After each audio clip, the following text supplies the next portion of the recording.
Oh, Atlus, Atlus, Atlus. I think it goes without saying, but I talk about Atlus a lot on this channel. Most people come here for Megaton, but every now and then I'll do a video where I talk about some of Atlus's other games.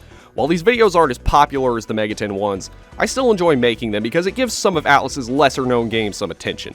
Now, pretty much all the games I talk about in these videos have one thing in common, and that's the fact that they're all made by Japanese developers. But, believe it or not, Atlus's Western branch has its fair share of games made by Western devs too, and that's what I'm going to be looking at in this video.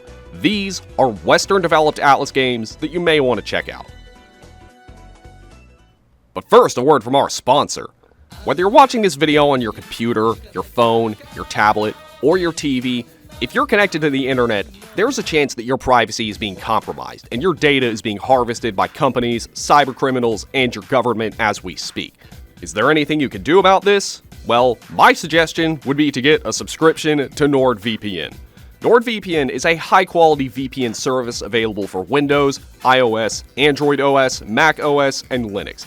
There are over 5,300 servers in 60 countries, and its service will keep you safe from things like DDoS attacks, malware-infested websites, and it will protect your browser traffic with no latency. I've been a customer with NordVPN for over a year, and I could not ask for a better service. And recently, my family has also started using the service, and they love it. If you ever run into any problems, with NordVPN you have access to 24-hour customer support, and if you're still not satisfied, your purchase comes with a 30-day money-back guarantee. If you sign up right now using the link down below in the description, you'll receive an additional month of service for free with the purchase of a 2-year plan. And you'll get it all for 73% off. I want to give a big thank you to NordVPN for sponsoring this video, and now that that's out of the way, let's get back to the video. Let's start with a game about an intellectual property that I'm sure everyone watching this has heard of. Game of Thrones, you know, the series of best-selling fantasy novels written by George R.R. Martin, a should-be familiar name to anyone currently playing Elden Ring. In 2011, it got adapted into an HBO TV series, which quickly became one of the most popular shows of its time, peaking at over 17 million viewers and lasting 8 seasons. While I haven't seen the show or read any of the books, some of my friends have tried getting me into it, but I feel like I missed that boat years ago, although the game I'm about to talk about here may have just changed my mind. And that game is Game of Thrones, the role-playing game, developed by French studio Cyanide and published by Atlus USA in North America. Now, when I looked at the box art for this game and saw that it was published by Atlus, that just blew my mind. Why would Atlus, of all people, publish a Western RPG?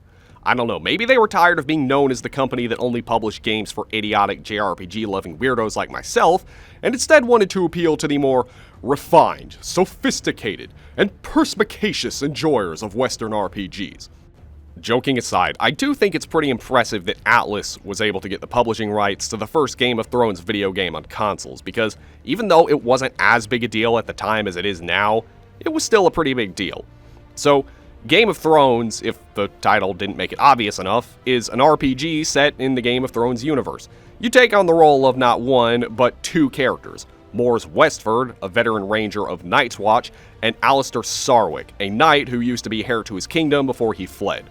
In Alistair's story, Alistair returns back to his kingdom after 15 years to attend his father's funeral, and despite his family not being too happy to see him while he's there, he decides to stay and after learning about civil unrest in his kingdom, promises to restore the kingdom back to its former glory.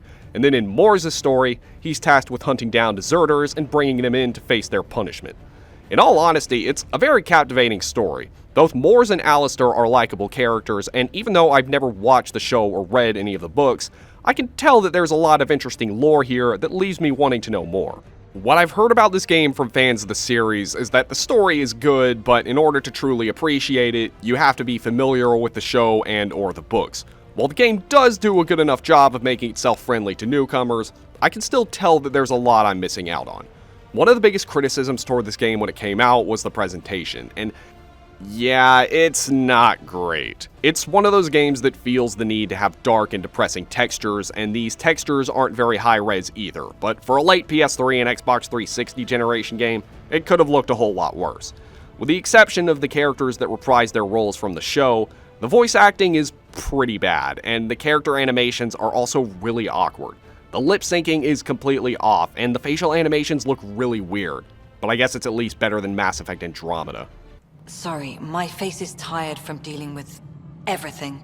The music is okay. I mean, it's good, but it's just the case of a lot of WRPGs where the music doesn't really stand out. It's just background music. Nothing more, nothing less. Now, the gameplay is very similar to Dragon Age, which itself plays a lot like an MMO. You go into combat, and you and your teammates will start acting passively, and you'll be able to change tactics by entering commands. By pressing the spacebar, time will slow down, and you'll go into this command mode, where you can enter up to 3 commands that you'll execute once your movement meter is charged up. You also have an energy meter, which you use to pay for attacks, and this goes up over time. While the gameplay for this game is fine for what it is, it's not really my cup of tea. This may sound hypocritical coming from someone who's such a big fan of turn-based RPGs, but I like the feeling of being in control of my actions, and I don't really feel that with these types of games. It's why I haven't been able to get into games like Dragon Age, most MMOs, and most older Western RPGs. Now, as I mentioned earlier, you alternate between playing as 2 characters. While you can't make your own character, you can assign them to one of 3 classes, and you're able to customize them in a creation system similar to Fallout. You can customize your basic stats and special traits, as well as increasing your skill stats and teaching your character's skills through a skill tree system each time you level up. These characters also have their own special abilities that the other can't use. Mors has a dog that he can command, and Alistair has the ability to control fire, and he can use these abilities to enhance his sword. Now, you might be thinking that when you start the game, you'd choose one of these characters and play through their entire story until the end, but the game is actually divided into chapters, and you alternate these characters between chapters. Personally, I'm not really a big fan of this style of storytelling. I'd much rather play through the entire game as one character than play through it again as a different one, but this is true to how the books are written. Whether or not that's a detriment to the game, I'll let you decide, but I do think it really shows how passionate Cyanide was with the development of this game. While, to my knowledge, George R.R. Martin didn't write any part of the story for the game himself, he does make a cameo, so I think that means he at least approves of what these developers did here. I think the reason a lot of fans were disappointed with this game is because it is somewhat lacking in depth compared to other RPGs of the time, and it's also a little on the shorter side, taking around 20 hours to beat. I mean, this game came out around the same time as other critically acclaimed RPGs people still talk about today, like Skyrim, The Witcher 2, Kingdoms of Amalur, and Dragon's Dogma. This game doesn't really offer the same expansive adventures that those games do, and that's probably what fans of the series were hoping they'd get with this game. If you're going in expecting something like that, you're going to be disappointed, but as someone who's completely unfamiliar with the Game of Thrones series, I quite enjoyed my time with this game. While the gameplay was lacking in my opinion, the story was thoroughly engaging, and it's what motivated me to keep playing. Whether you're a fan of Game of Thrones or not, I think this game is at least worth checking out. Unfortunately, the console versions are no longer available digitally, but you can get them physically for a decent price.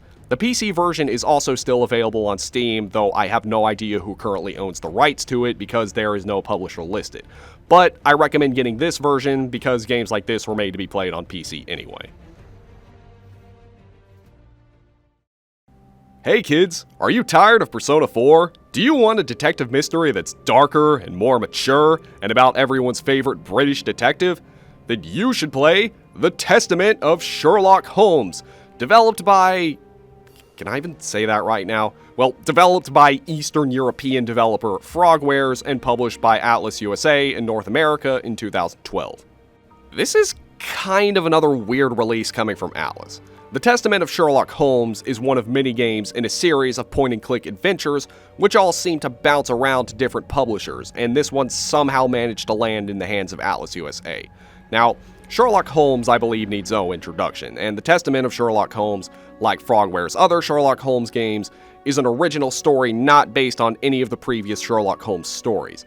It takes place in London in 1898, and the plot follows Holmes and his assistant, Watson, where they investigate the mysterious torture and death of the Bishop of Knightsbridge, and the investigation leads to him discovering a much more sinister plot where he's suspected to be a culprit. One thing to note about this game is that it does deal with a lot of dark subjects, and some of the crime scenes are actually pretty graphic. It's definitely not a game that I'd recommend to people who are squeamish, but if you can stomach that, you're in for a good detective mystery that you'll want to see through to the end. Now, the gameplay, if you'd even call it that, is very reminiscent of point-and-click adventure games from the 80s and 90s. While the game takes place in a 3D environment that you're free to move around in, either from a third or first-person view, you can also view the game from a fixed camera angle and control Sherlock almost entirely with the mouse. Either way, fans of these types of point-and-click adventures will feel right at home. You investigate crime scenes, solve puzzles, piece together evidence, and form hypotheses, pretty much everything you'd expect from a game about Sherlock Holmes, and this game does a great job with all of these aspects. Solving the puzzles is both challenging and rewarding, although I did get stumped quite a lot. Visually, the game holds up pretty well. I'm not sure how well it holds up on consoles, but on PC the graphics are pretty good. The soundtrack doesn't do much to stand out, but the voice work is quite good. I want to talk about this game more, but with it being a detective mystery game, there's not a whole lot I could say or show without going into spoilers, and with games like this, you really don't want to spoil yourself because that would kind of defeat the purpose. I can't say how this game compares to Frogware's other Sherlock Holmes games because I haven't played them, and honestly, had this game not been published by Atlus, I probably wouldn't have even batted an eye in it, but I'm glad I played it.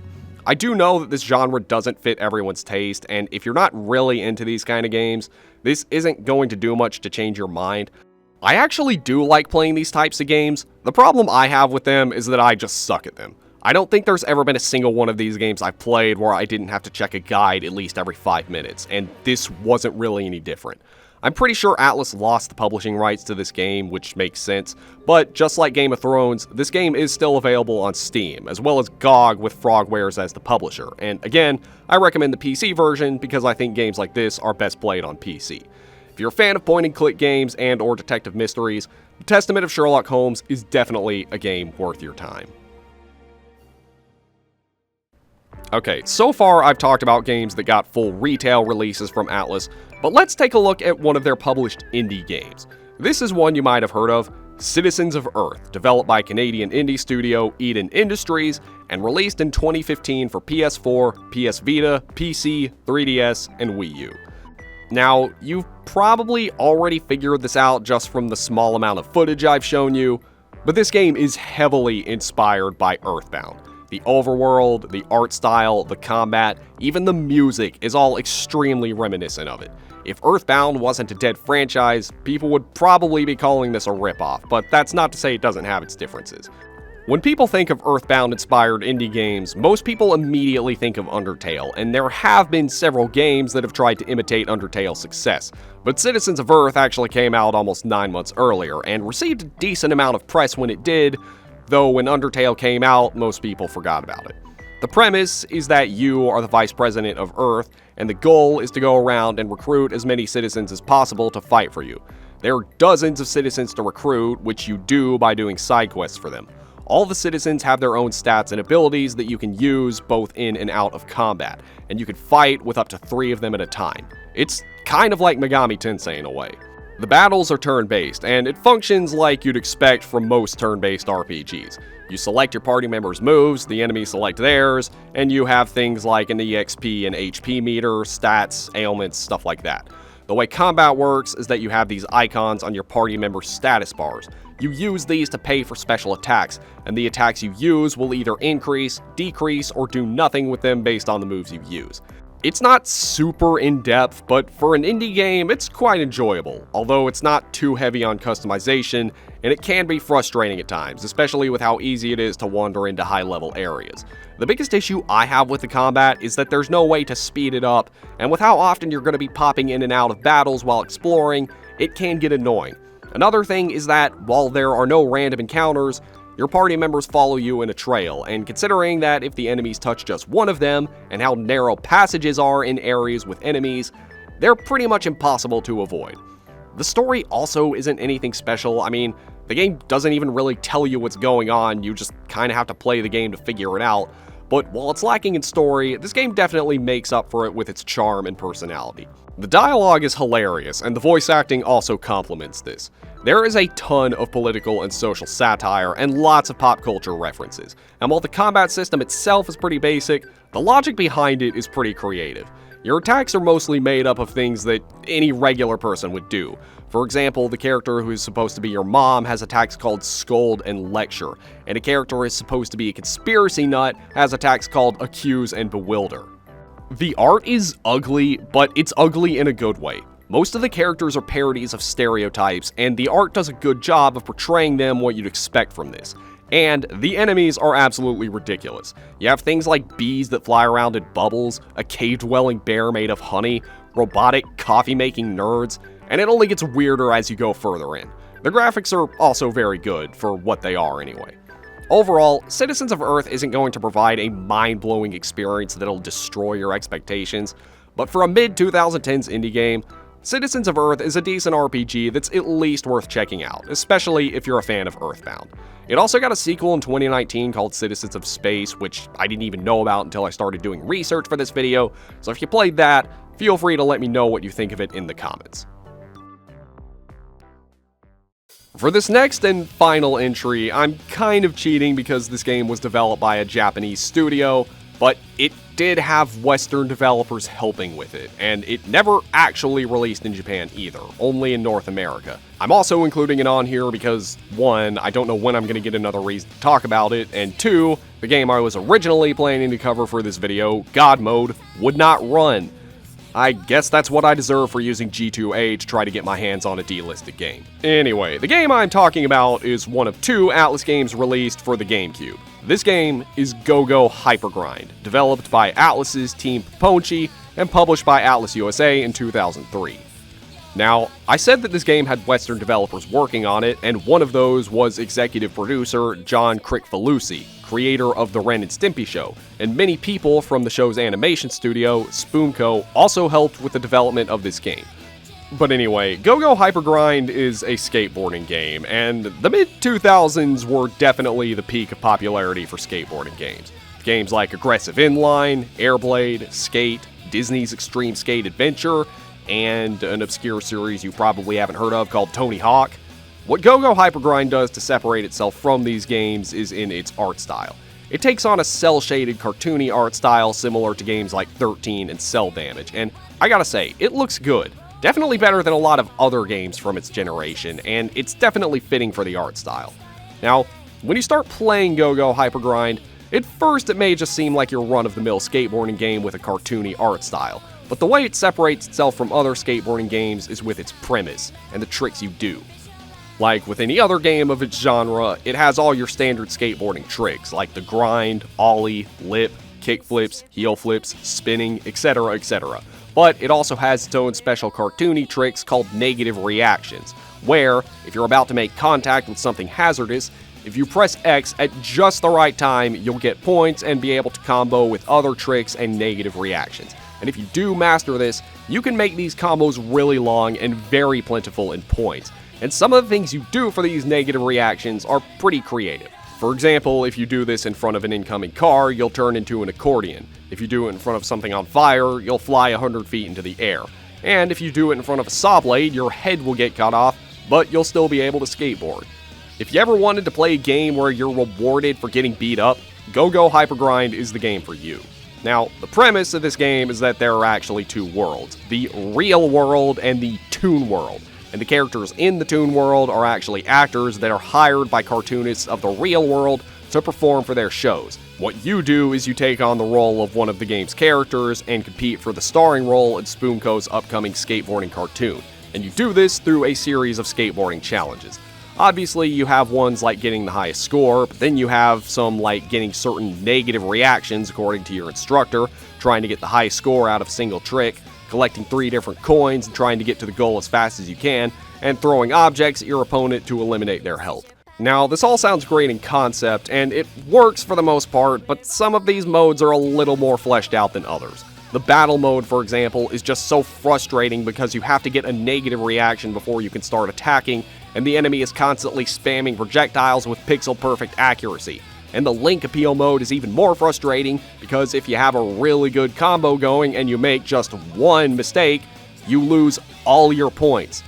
There's also a certain trial and error curve to it, because you really need to know the levels before you attempt them if you actually want to get a good score. If you go into them blind like I did in the footage you're seeing, you'll be lucky to get a single point. Another thing I think worth noting about this game is that There is a lot of raunchy humor in it, and its T rating is pretty well deserved. In the early 2000s, there were a lot of cartoony games that were intended to be kid-friendly, but ended up getting T ratings for pretty stupid reasons, mainly because the E10 rating didn't exist at the time. That is not the case for Gogo Hypergrind. For example, in Toon City, there's a milk poster that shows a woman with giant bouncy melons. In the opening cutscene, one of the characters gets covered in crap, and there are characters that look like they were designed to appeal to a certain subculture. The voice acting isn't all that great, and the soundtrack doesn't really do much to stand out. I mean, it's not bad, but it's more the same generic punk rock you hear in most skateboarding games, and that's kinda my biggest issue with this game. Despite the creative art style and the negative reactions mechanic being fun, it doesn't really do much to separate itself from other skateboarding games of the time. And unlike the other games in this video that could easily be purchased digitally on PC, this game is extremely rare and outrageously expensive. But overall, if you like skateboarding games and are able to look past some of its weirdness, Gogo Hypergrind is a game that I think is worth checking out, and it's a must-play for any Ren and Stimpy fan. And that is going to be the end of the video. It was a little harder for me to find games for this video because Atlus has nowhere near as many Western games, and a lot of the ones they do are either unavailable or just aren't all that good. But let me know what you think in the comments. If you enjoyed this video, consider liking, commenting, and subscribing if you haven't already. And if you want to help me out financially, consider leaving a Ko-Fi donation of just $3. Till the next video, I will see you all later.